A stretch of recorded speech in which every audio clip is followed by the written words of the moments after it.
પૂજા વિદ્યાલય online શિક્ષણમાં આપનું સ્વાગત છે। આજે આપણે ધોરણ 10 સામાજિક વિજ્ઞાન પ્રકરણ 18 ભાવ વધારો અને ગ્રાહક જાગૃતિ। તો અહીંયા ભારતની ઘણી આર્થિક અને સામાજિક સમસ્યાઓ પૈકીની આ એક ભાવવૃદ્ધિની સમસ્યા છે। અર્થતંત્રમાં તમામ ક્ષેત્રે ભાવોમાં સતત અને એક ધારા ઊંચા દરે થતા વધારાને ફુગાવારૂપી ભાવ વધારો કહે છે, જે એક સમસ્યારૂપ છે। પરંતુ સ્થિરતા સાથે થતો ભાવ વધારો એ અર્થતંત્ર માટે પોષણરૂપ છે। સામાન્ય રીતે ભાવો વધતા યોજકો કે ઉત્પાદકોનો નફો વધે છે। નફારૂપી અણધાર્યા લાભથી તેને નવા ઉત્પાદકીય સાહસો શરૂ કરવાની તક પૂરી પાડે છે। ઉત્પાદન ખર્ચમાં થતો વધારો ભાવ વધારા કરતાં ઓછો હોવાથી નફાનો ગાળો વધે છે, તેથી તેને નવું મૂડીરોકાણ કરવાનું પ્રોત્સાહન મળે છે। પરિણામે ઉત્પાદકીય પ્રવૃત્તિઓ વધે છે, ઉત્પાદન વધે છે, રોજગારી વધે છે। ઉત્પાદકો કે યોજકો કે વેપારીઓ પોતાની આવક વધતા એ વધારામાંથી પોતાના કામદારોને વેતન વધારા રૂપે ચૂકવે છે। આમ સૌની આવક વધતા ખરીદ શક્તિમાં વધારો થાય છે। વધુ ચીજવસ્તુનો વપરાશ કરવા પાછળ નાણાં ખર્ચવાથી તેનું જીવન ધોરણ ઊંચું આવે છે। આર્થિક વિકાસની પ્રવૃત્તિઓ વેગ પકડે છે। આથી કહી શકાય કે સ્થિરતા સાથેનો ભાવ વધારો એ આર્થિક વિકાસની પૂર્વ શરત છે। જ્યારે અર્થતંત્રમાં બધી જ ચીજવસ્તુઓ કે સેવાઓની ભાવ સપાટીમાં એકધારી રીતે અને સતત ઊંચા દરે નોંધપાત્ર રીતે વધારો થતો હોય છે, ત્યારે તાત્કાલિક ચીજવસ્તુઓ અને સેવાનું કુલ ઉત્પાદન વધતું નથી, પરંતુ નાણાંનો પુરવઠો ઝડપથી વધે છે। આમ ખૂબ વધારે પડતું નાણું થોડીક જ વસ્તુઓને પકડવા પાછળ દોડે છે। આવી ભાવ વૃદ્ધિની પરિસ્થિતિને ફુગાવાજન્ય પરિસ્થિતિ કહેવાય છે। ભાવોમાં થતી મોટી ઉથલપાથલો ખર્ચ, આવક અને ઉત્પાદનના સાધનોની કિંમતની ગણતરીને તથા તેની ફાળવણીને નાણાંના પુરવઠાને અસ્તવ્યસ્ત કરીને અર્થતંત્રમાં ગંભીર અસમતુલા સર્જે છે। ત્યારે ભાવવૃદ્ધિ અર્થતંત્રના આર્થિક વિકાસમાં સમસ્યારૂપ બને છે। હંમેશા ભાવ વધારો ફુગાવાજન્ય હોતો નથી। ઘણી વખત અર્થતંત્રમાં ફુગાવાનો દર ઘટ્યો હોવા છતાં બજારમાં સામાન્ય પ્રજાની જરૂરી ચીજવસ્તુઓ કે સેવાઓના ભાવોમાં વધારો થતો જોવા મળે છે, જ્યારે અન્ય ક્ષેત્રોમાં ભાવો સ્થિર કે ઘટવાનું વલણ પણ જોવા મળે છે। ભાવ વૃદ્ધિના કારણો। હવે આપણે આ એક મહત્ત્વનો પ્રશ્ન છે કે ભાવ વધવાનું કારણ કયું? તેમાં મુખ્ય બે પરિબળો છે। એક તો અર્થતંત્રમાં ચીજવસ્તુઓ અને સેવાઓના કુલ ઉત્પાદન અને પુરવઠામાં તાત્કાલિક વધારો ન થઈ શકવાના પરિણામે, અને બીજું છે તેની સામે દેશની કુલ માંગમાં તીવ્રપણે વધારો થવાના કારણે ભાવમાં સતત વધારો થતો જોવા મળે છે। તે માટે નીચેના બે કારણો જવાબદાર છે। એક તો પહેલું, નાણાંના પુરવઠામાં વધારો।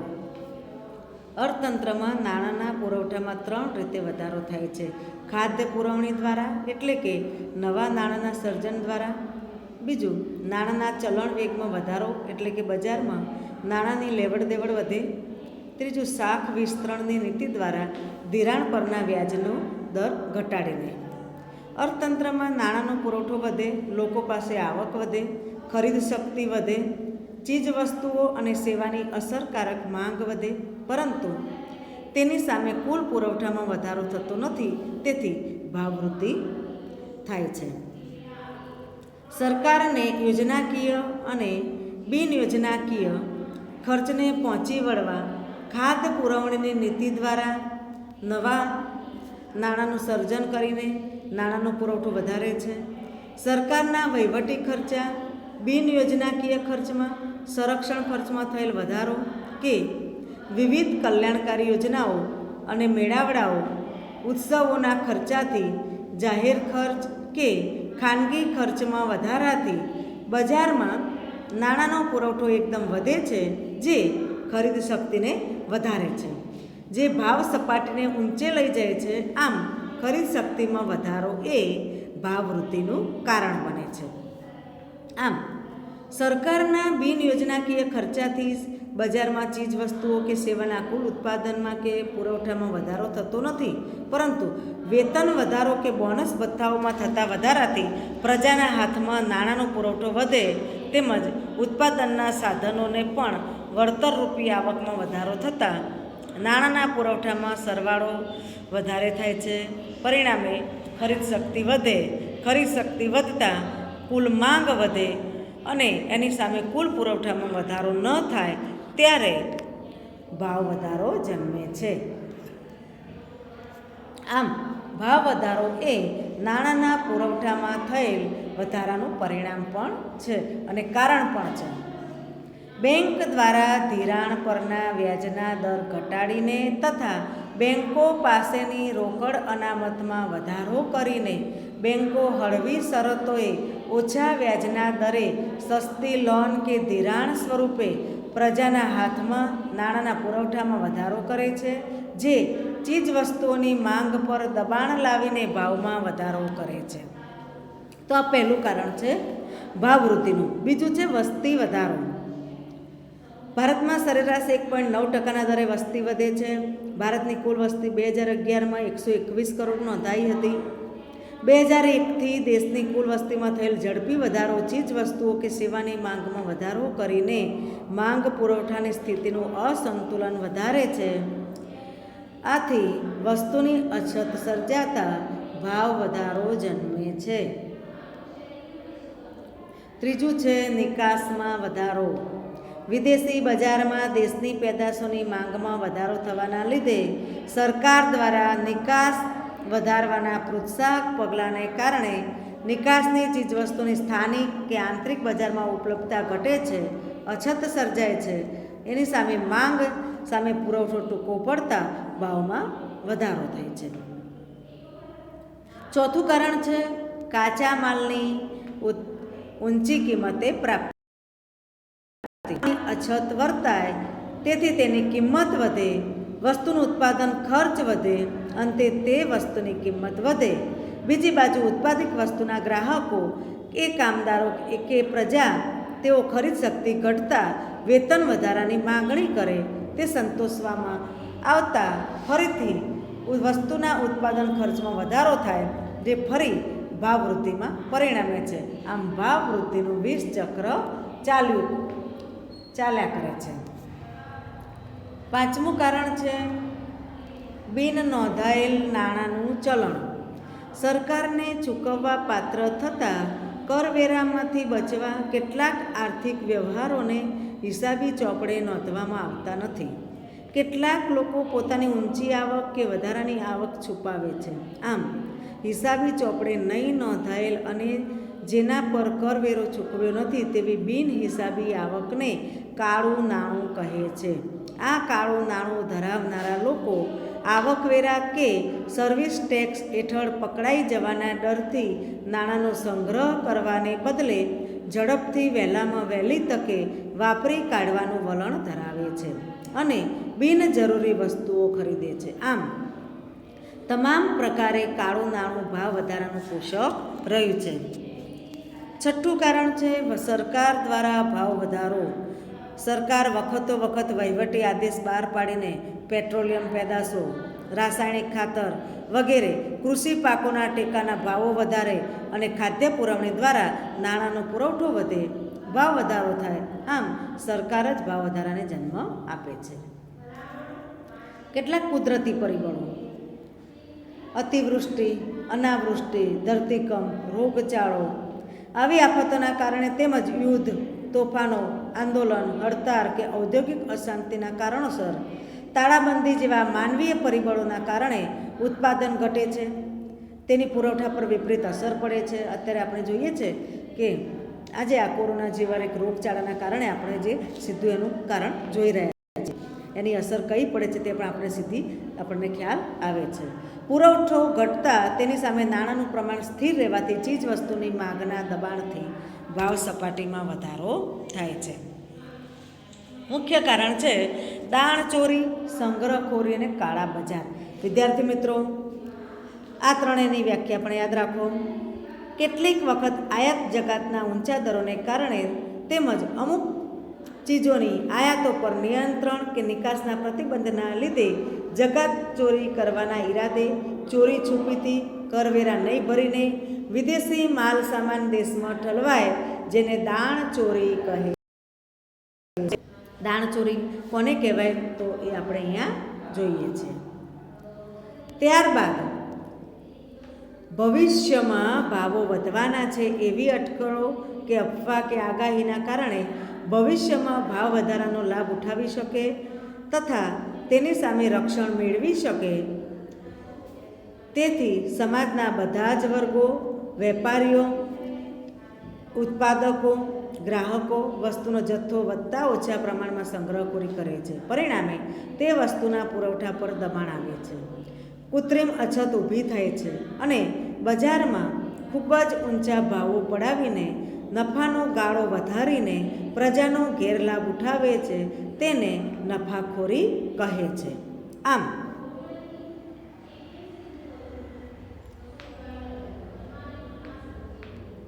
સંગ્રહખોરી કોને કહેવાય, દાણચોરી કોને કહેવાય, નફાખોરી કોને કહેવાય તે અહીંયા આપણે એના વિશે જોઈ ગયા. હવે ભાવ નિયંત્રણ શા માટે ભાવ નિયંત્રણ લાવવું જોઈએ? તો સતત ભાવ વધારાની અર્થતંત્ર પર તથા સમાજના લોકોના જનજીવન પર વ્યાપક, દૂરોગામી અને વિપરીત અસરો પડે છે. જે અસરોથી બચવા ભાવ નિયંત્રણની આવશ્યકતા ઊભી થઈ છે. ભાવ વધારાથી થતી અસરો નીચે મુજબ ટૂંકમાં સમજીએ. આપણે જોઈએ તો પહેલું, ભાવ વધારાથી નફામાં વધારો, આવકમાં વધારો, ખરીદ શક્તિમાં વધારો, ચીજ વસ્તુઓની માંગમાં વધારો, વસ્તુના ભાવમાં વધારો 20 ચક્ર સતત ચાલ્યા જ કરે અને આના કારણે ગરીબો અને મધ્યમ વર્ગને જીવવું દુષ્કર બની જાય છે. બીજું છે, ભાવ વધારાથી બચત અને મૂડી સર્જનના દરમાં ઘટાડો થાય, જરૂરી ચીજ વસ્તુનું ઉત્પાદન ઘટે અને નવા ધંધા, ઉદ્યોગ, રોજગાર અટકી જાય છે. ત્રીજું કારણ છે, વિદેશી મૂડીરોકાણ ઘટે છે, આયાતી વસ્તુઓમાં વધારો થાય છે. આથી હુંડિયામણ ખર્ચાય છે, જે એક નવી સમસ્યા સર્જે છે. ત્યારબાદ આવશ્યક ચીજવસ્તુનું ઉત્પાદન ઘટે છે, અછત સર્જાય છે, પ્રજાનું જીવન ધોરણ કથળે છે, ગરીબો વધુ ગરીબ બને છે. દેશમાં ચીજવસ્તુનું ઉત્પાદન વધતા તે ઉત્પાદન ખર્ચ વધતા તે મોંઘી થતાં દેશની નિકાસી વસ્તુઓના ભાવ વધતા અને પરિણામમાં આયાતી વસ્તુ બજારમાં સસ્તી હોવાના કારણે દેશની નિકાસમાં ઘટાડો થતાં અને આયાતો વધતા હુંડિયામણની સમતુલા ખોરવાઈ જાય છે. આયાત નિકાસમાં અસમતુલન સર્જાય છે. છઠ્ઠું કારણ છે, ભાવ વધારાથી ગરીબ કે મધ્યમ વર્ગનું જીવન ધોરણ કથળે છે. જરૂરિયાતો પૂરી કરવા ચોરી, લૂંટફાટ, હત્યા, ગુનાખોરી, સટ્ટાખોરી, સંગ્રહખોરી, નફાખોરી, કાળા બજાર, ભ્રષ્ટાચાર, આપઘાત જેવી અનૈતિક પ્રવૃત્તિઓ સમાજમાં વધે છે. સમાજનું નૈતિક અધપતન થાય છે. આમ ફુગાવારૂપી ભાવ વધારો અર્થતંત્ર માટે બાધારૂપ નીવડે છે. તેથી ભાવ વૃદ્ધિને નિયંત્રણમાં લેવાની તાતી જરૂરિયાત છે. ભાવ વધારાને નિયંત્રણ લેવાના ઉપાયો તો અર્થતંત્રમાં કુલ ખર્ચ સતત વધતું રહે છે, જ્યારે ચીજ વસ્તુઓ સેવાઓનું ઉત્પાદન તેટલા જ પ્રમાણમાં વધતું નથી. તેથી ભાવ વૃદ્ધિ સર્જાય છે. તો આ માટે સરકાર નિયંત્રણ માટે કેટલાક પગલાં ભરે છે. તો પહેલું છે નાણાકીય પગલાઓ. ભારતની મધ્યસ્થ બેંક એટલે કે RBI અર્થતંત્રમાંથી નાણાંનો પુરવઠો ઘટાડી દે છે. તેથી લોકોની વપરાશી વસ્તુઓ પાછળ નાણાં ખર્ચવાની વૃત્તિ પર અંકુશ આવે છે. તેથી વસ્તુઓની માંગ ઘટતા ક્રમશઃ ભાવ ઘટે છે.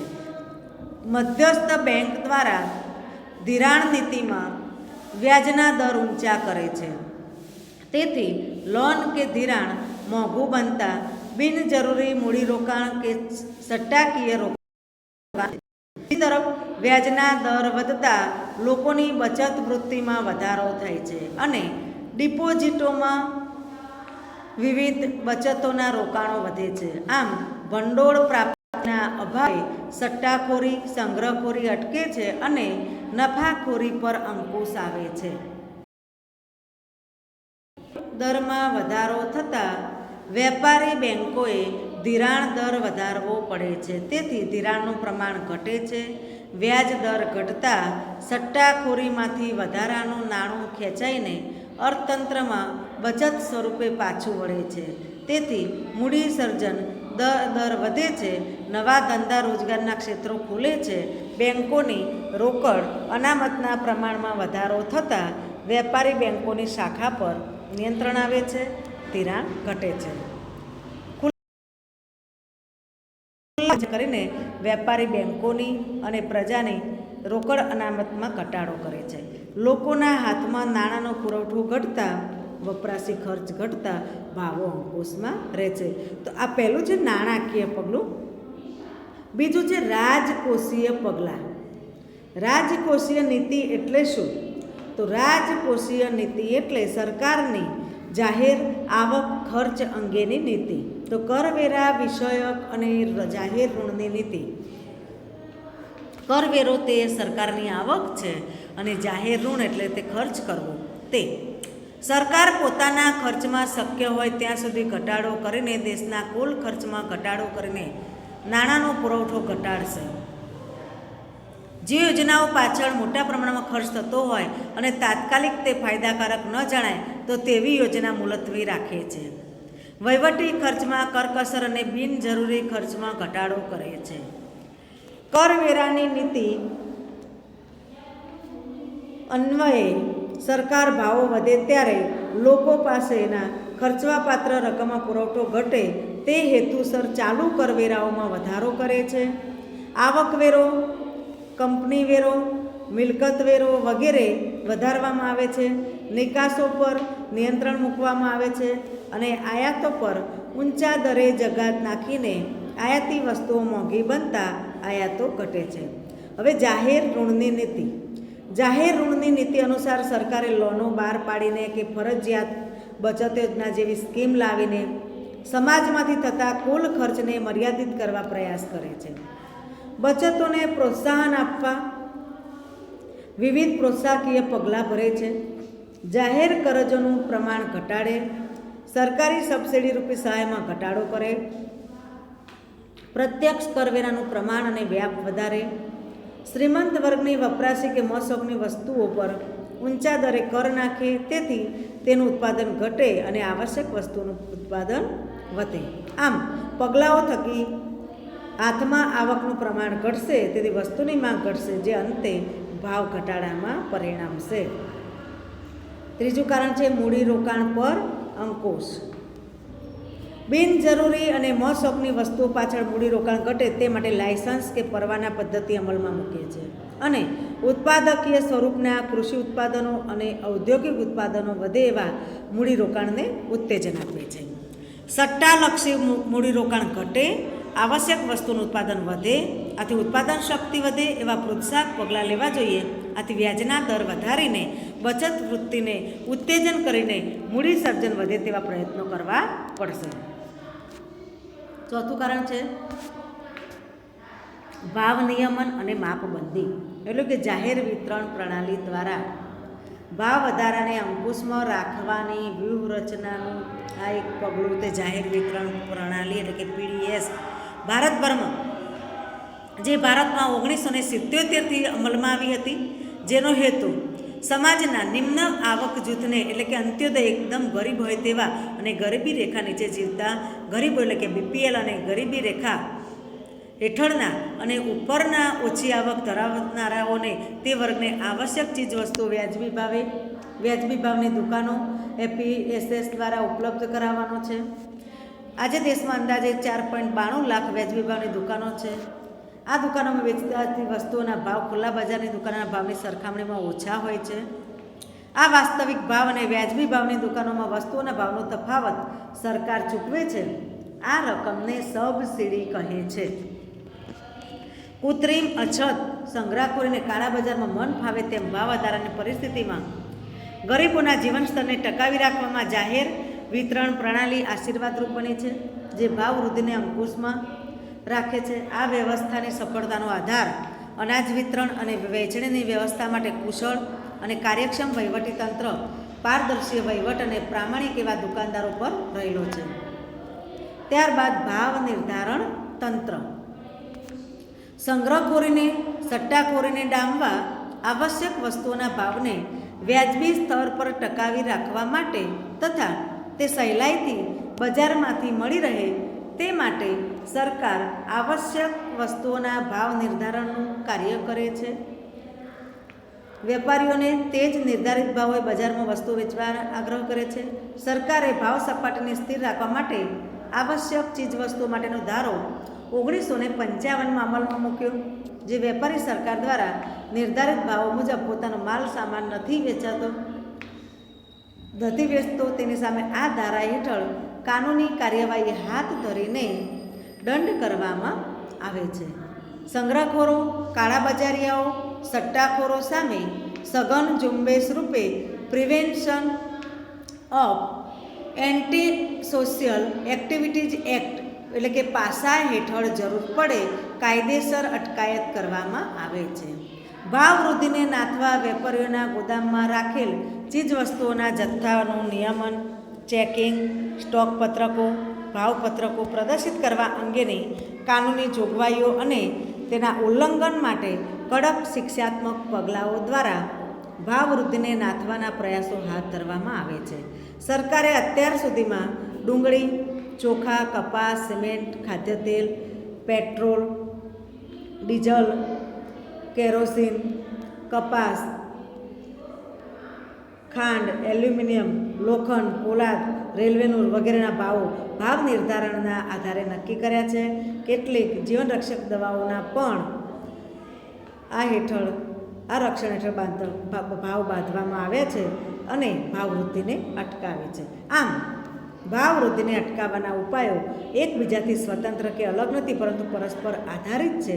તેથી છૂટાછવાયા એકલ દોકલ પગલાં ભરવાને બદલે સર્વગ્રાહી પગલાં જો ભરવામાં આવે તો જ ધાર્યું પરિણામ આપણે મેળવી શકીએ. તો વિદ્યાર્થી મિત્રો, પ્રકરણ 18નો પહેલો પાર્ટ આપણે અહીંયા પૂરો કરીએ છીએ. અસ્તુ.